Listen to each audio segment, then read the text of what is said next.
Okay, welcome back to Takabowler Gaming. It is Takabowler once again, and we are going to continue our tutorial for Europa Universalis 4, and we're going to talk today about religion.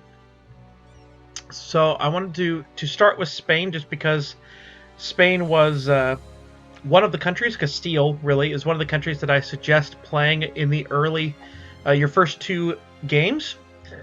And I want to talk about the screen a little bit. I'm not going to talk about the mechanics of Catholicism, just because this is on patch 1.29, and Catholicism is going to completely and totally change in patch 1.30. So I don't really care much about Catholicism, but I want to talk about this screen a little bit.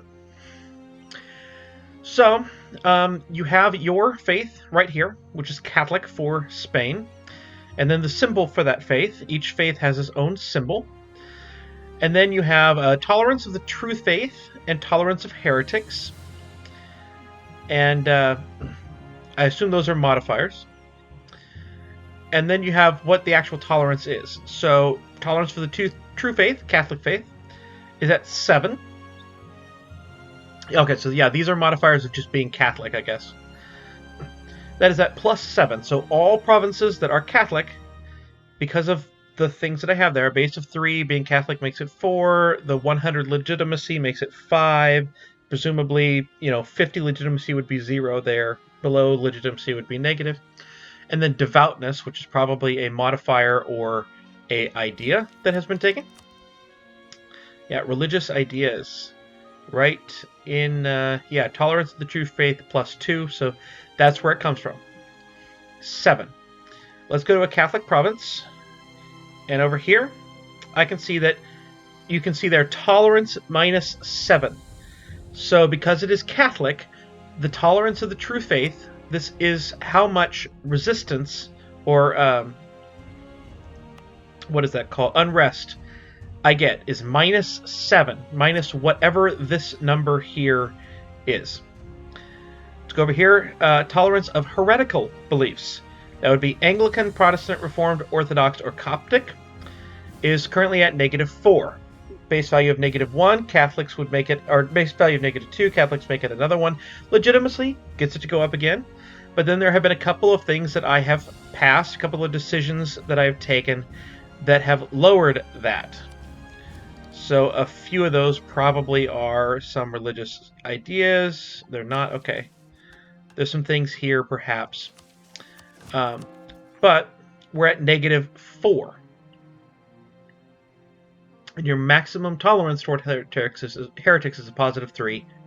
But we are at -4. So if I can find I don't have a heretical province, which is surprising. There should be one up here. But if I could find a heretical province, then the unrest there would be actually, instead of -7 there would be a +4 here, which would be a change of 11, which would actually make this province have unrest, even though it's at -11 right now. The last one is tolerance of heathens. So this is people who are not in my religious group. So everyone who's not Christian. So you can see the long list of religions.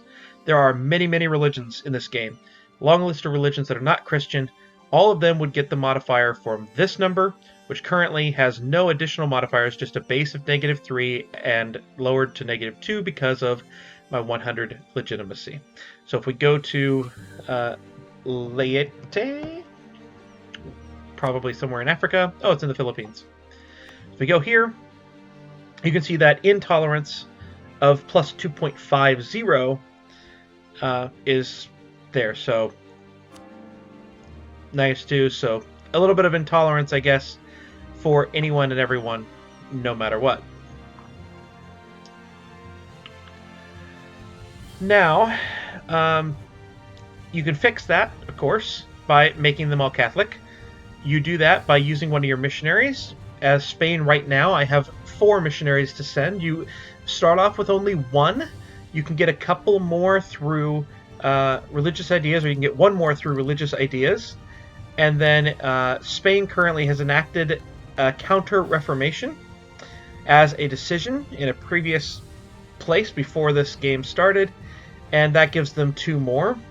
And so they have, 4 there. There's plenty of ways to get missionaries. For any Christian or Muslim nation owning Jerusalem, we'll give you a missionary. If you're a Muslim, if you own Jerusalem, and then if you're Muslim, if you own Mecca and Medina, which is that one, Medina there and Mecca here, then you would get another missionary. There's plenty of ways to get missionaries. You can stack them up. You don't really need to have a bunch. 4 is plenty. But you can do that, and so every month here you can click the button for all 4 of these, and then you just pay ducats, in this case 2.26, to convert those, and they will convert. If you'll notice here, this is the time it takes to convert. So if I tried to convert Melilla over here, that is Sunni. Sunni is harder to convert. And so that would be 43 months to convert that. But Laity is animist. They're easy to convert. It's only 9 months to convert that. There's different ways that the cost is calculated that I don't really want you to have to get into. But we do have the time is pretty easy to figure out. That is based on missionary strength. So let me go over to Lete again. If you hover over this, you can see that my missionary strength here is 10.05, which is very, very high, and that's one reason why it's only going to take 9 months to convert it. If we go to one of those Sunni provinces, like, say, Melilla, here it is. You can see that the missionary strength is only 2.3. You can see Sunni there has a -2 modifier. And so that's why it's going to take a lot longer. If you have a missionary strength of like just 0.01 or 0.02 or something, it can take upwards of 500 months. If your missionary strength is below 0, then you can send the missionary, but you can't convert that province. And so this number will be just a dash, and it will not make any progress whatsoever. You can get more missionary strength by hiring a missionary strength advisor, which we don't currently have. Let me see if I can get it. So here's a missionary strength advisor. So you can hire a missionary strength advisor. It's an admin advisor. If I did that, then all of a sudden you can see 8 months, 23 months. That makes a big, big difference. Another way you can get missionary strength is, well, I think you have to have a DLC for that. But in a state, if there's a DLC, you can get state edicts, and one of the edicts is missionary strength. I don't know if just stating it would actually help with that. I think it does. I think it actually does. But currently, I don't have any states that I can really unstate. Let me go ahead and unstate this one.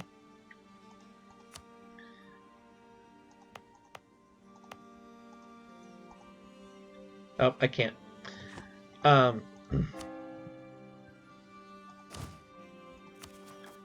Yep, Spain has done all its states. So yeah, I do believe that just being in a state instead of in a territory will give it a little bit more missionary strength. You can, yeah, so territory, you see down there, the first red one, territory -2. So that would go away, and you would have even more missionary strength. So if I wanted to, I could state this up. Probably wouldn't even have to spend extra admin, just state it. Just to remove the territory modifier, convert it, and then you could unstate it after that. So that is that. You can convert things, and you can convert it pretty quickly and pretty easily. This is your base missionary strength here. With Spain and passing religious ideas, it's going to be very, very high. And then against heretics, it's even better because of the Counter-Reformation. Your religious unity is the last thing I want to talk about on this screen, and that's right here. It's currently at 95%, meaning that most of my core provinces belong to the right faith. the larger you grow, the less each new province that's not the right faith will matter, right? This is a percentage of your development adjusted by autonomy, right? So this is 6 development, but it's only counting 75% of that 6 toward my total amount, but it's Catholic, so that would be toward increasing it. Let's see, over here, this province has 75% autonomy. So even though it's got 7 development, only 25% of that 7 development goes towards it. So as you grow really, really big, this becomes almost meaningless. I have a game right now where I'm the Ottomans, and we can go over to the Ottomans in a bit. These numbers will be very, very, very low. But all of these add up to, I guess, roughly 5%. And so, well, 4.4%. And so, my religious unity is at 95.6, rounded down to 95. That produces national unrest, not very much, stability cost modifier, and yearly corruption. If we switch over to England, you can see that England on the religious map is a lot more worrying, right? We have Protestant is the religion, but there's a lot of Catholic and a lot of Reformed and then a lot of Protestant. And so you can see that the religious unity is only 55%. Now that creates national unrest of 1.33, stability cost modifier way up, costs almost half again as much to raise stability, which is another way to get missionary strength, is to have high stability. So that's a problem, right? England's going to want to make sure that they are converting as quickly as possible. Something else about Protestantism is that they create centers of Reformation. The first 3 tags to switch to Protestant get a center of Reformation somewhere in their nation. The first 3 to switch to Reformed also get a center of Reformation within their nation somewhere. And those centers of Reformation convert provinces, building out from where they are. So that's this icon here. So the religion here in this province is being changed to Protestant by this center of Reformation for free. So England's not having to do anything. Likewise, this province is being changed by this center of Reformation in Scotland to be reformed. That is something that really gets the Protestant Reformation going. It's the purpose of that mechanic, just to kind of make sure that some of these Catholic nations really do face the problem. In one of my games, I was playing in Italy, and 2 of the centers of Reformation formed right on my borders in Italy for Reformed, and basically forced my hand. I had to switch to Reformed, so they can really play a big deal. They only exist in the Age of Reformation. When the age changes to the Age of Absolutism, at about 1610, they will go away. So I did want to talk about some other religions. So you can change your religion. There's a couple of ways to change your religion. The first is that if you are Catholic, Protestant, or Reformed, and you want to switch to one of the other 3, you can just click this nice button here, and I can convert. So I could convert to Catholic, I could convert to Reformed. It costs, however, a little bit to do. So now I'm Reformed. Now, these provinces are all the right religion. These are all the wrong ones. It costs me 100 prestige to do that. And now my religious unity is 23%. Right? That's really, really not good. You have to wait. I think you have to wait 10 years to do it again if you wanted to do it again. Let's go ahead and switch over to another Protestant nation, though, to talk about Protestantism. So I think I put it down here. Yeah, there it is. Tag Prussia. So let's switch over here to Prussia. And we can see that they are Protestant. They have all their very few provinces converted, so they have 100% religious unity, which gives high maximum absolutism. Protestantism should have religious power. It doesn't. So it's not nearly as good without any DLC, I guess. That's strange that it doesn't have religious power. Let's see if it takes a month and maybe it'll show up. Seems a strange thing to put behind a DLC. Guess they did. So Protestantism normally has church power here. Reformed would normally have church power here. If we switch back to England now that it's Reformed, let's take a look at that. Oh, we can get another little thing here. So their religious unity did go up to 61%, which I don't know why it did, but it did at the monthly tick. But one thing is that after you convert using this method, from Catholic to Protestant or from Catholic to Reformed or vice versa, you do get a bonus for a few years, religious zeal of 10, whatever this is, missionary strength, which does lower the time it takes to convert your provinces, which is designed to help you convert over to the new religion. And that also helps you avoid a disaster. So England, you can see, has a looming disaster, and that is religious turmoil. And so if your religious unity is low enough, in this case less than 75, and a hostile Reformation center helps provide that along, then you start getting religious turmoil, and that's really not good. It's a pretty bad 25-year-long disaster. You would want to avoid that if at all possible, and one way you avoid that is to get your religious unity up over 75%. And so you want to as quickly as you can, convert these. Reformed would normally have a church power mechanic as well, so with DLC, that change is a lot more meaningful. Apparently, without DLC, you would like to stay Catholic, because Catholic at least has some features.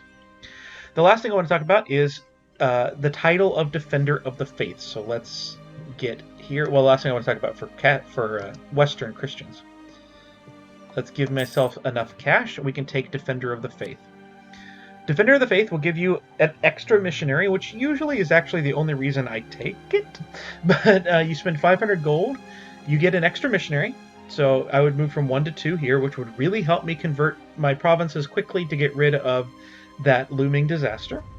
Your armies and navies do fight a little better. You get morale of armies and morale of navies +5, and you get a little more prestige, a little bit more war exhaustion, but technology costs 5% more of your monarch power.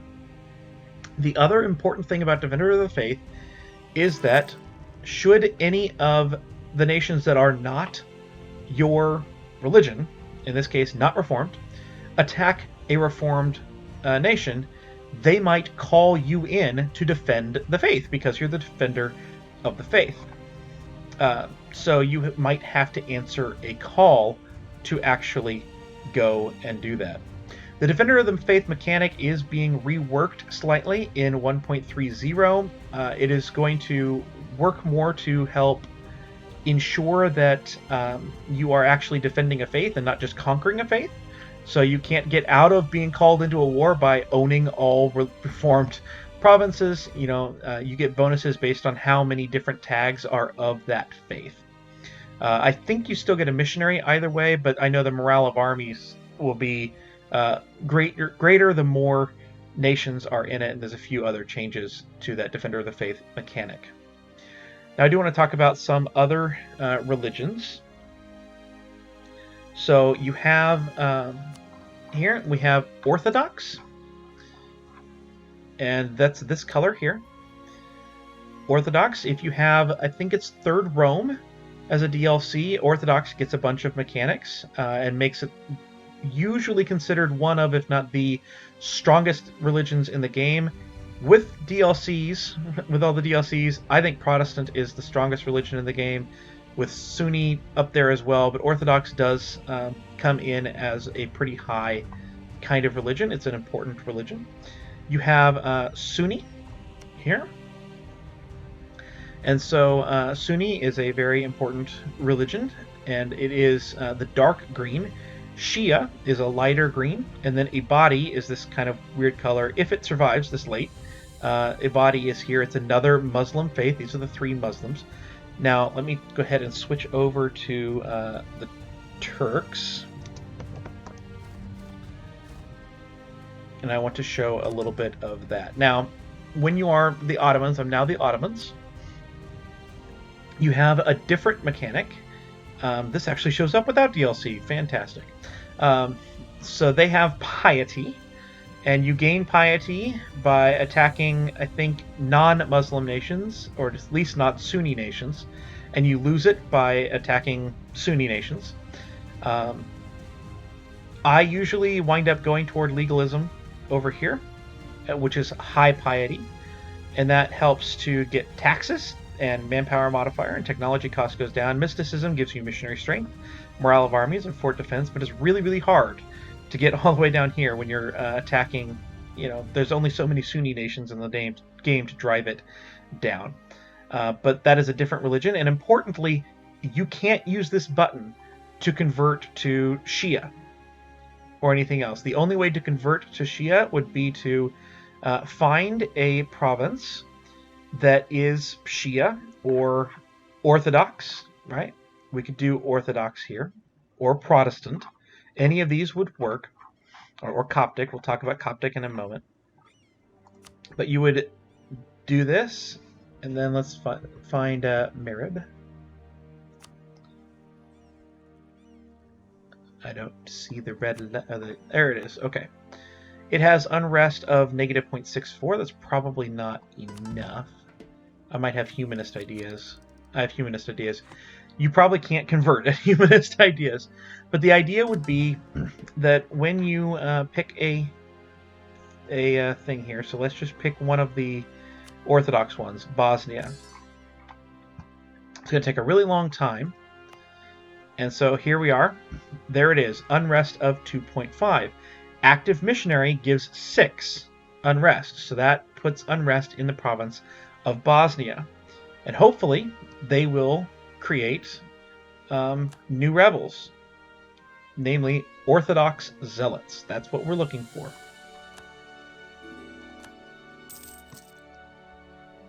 Yes, Orthodox zealots. So let's go ahead and load this back up. Oh, it doesn't change the icon for me. But they're Orthodox zealots. So when those Orthodox zealots fire, they would convert every province that they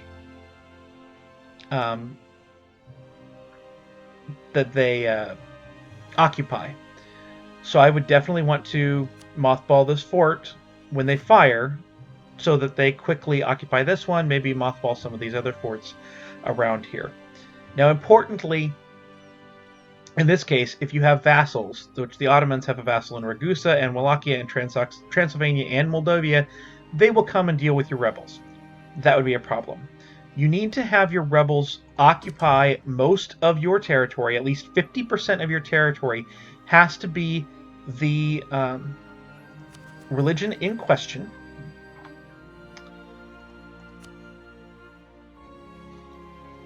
The dominant religion in the Ottomans has to be Orthodox. So you have to have 50% of your territory be Orthodox. And the only way to really change to Orthodox is to have the zealots control that territory.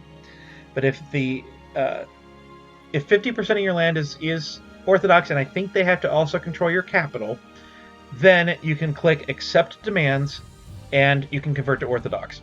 If I was Catholic, and I got an Orthodox zealot, I could accept demands because I was in the Christian religion group. And they would.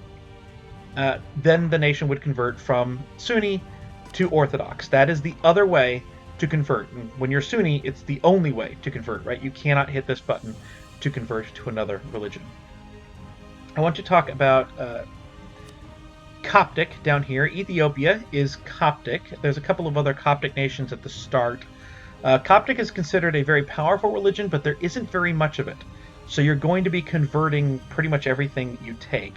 But it is a very powerful religion, has a lot of good modifiers. Maybe it requires DLC. I don't know. Let's find out.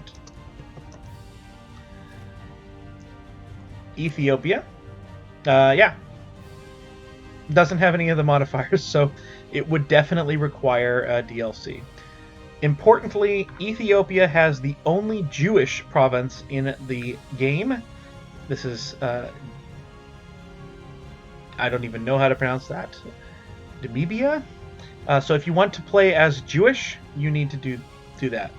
Also, it's worth noting, Ethiopia is incredibly small here. And they're small anytime you're playing Ethiopia to start out as. So you can notice that this province of Inakover is 3 development, and yet is 3.7 religious unity. If you remember, that 7 development province in Spain was only like 0.6. So the smaller you are, the more important each one of those different places is. You see, they don't have any more provinces that are not the right religion here in Ethiopia, and yet instead of 95, they're at 55%. So the last the last one I wanted to talk about was Hindu. So let's go over to Hindu. Oh, that's not what I wanted. That's what I want. We're a little itty bitty nation here. The entire, of course, Indian continent's being taken over by the Mughals. If you know your history, but Hindu, if you have the DLC, has a mechanic where each new ruler that you gets to pick one of their gods to follow, and each one of them gives a modifier, which is really, really nice. But notice that Hindu can convert, and I can convert to Sikh. Let's go ahead and do that. And Sikh would have its own modifiers: morale of armies, military tech cost. That's really nice, right? Each religion has its modifiers over here. You remember Catholic had, tolerance of heretics, tolerance of heathens. Sikh is a really powerful religion, but it's very, very difficult to get. And then Sikhs can convert to any of the Muslims around them or Hindu. I don't know about Buddhism or whether that can happen here. So you can kind of convert around. The last one would be Confucianism. Confucianism is over here in Ming and a few other provinces around, but mostly Ming. And their mechanic, maybe with DLC, I don't know, but their mechanic is that they harmonize with other religions, which makes a religion that's not that. So if I were Confucian and I harmonized with Tengri, then any of these provinces that I owned would act like they were the true faith instead of heretics or heathens. It's really, really powerful to just not have to deal with converting anything and spending that money. But that is religion in Europa Universalis 4. And in a nutshell, one very important thing I think when you're starting any nation is to head to that religious tab right over here and just kind of see, what does this do? What does the religion do? And, kind of where are my other religions around here? Very important to just kind of know and get a grasp of that area of the game. But I've been talking Bowler Gaming. On the left is a YouTube suggested video. On the right is my tutorial playlist. And I hope you have enjoyed. If you did, please like, comment, and subscribe below. And I will see you next time.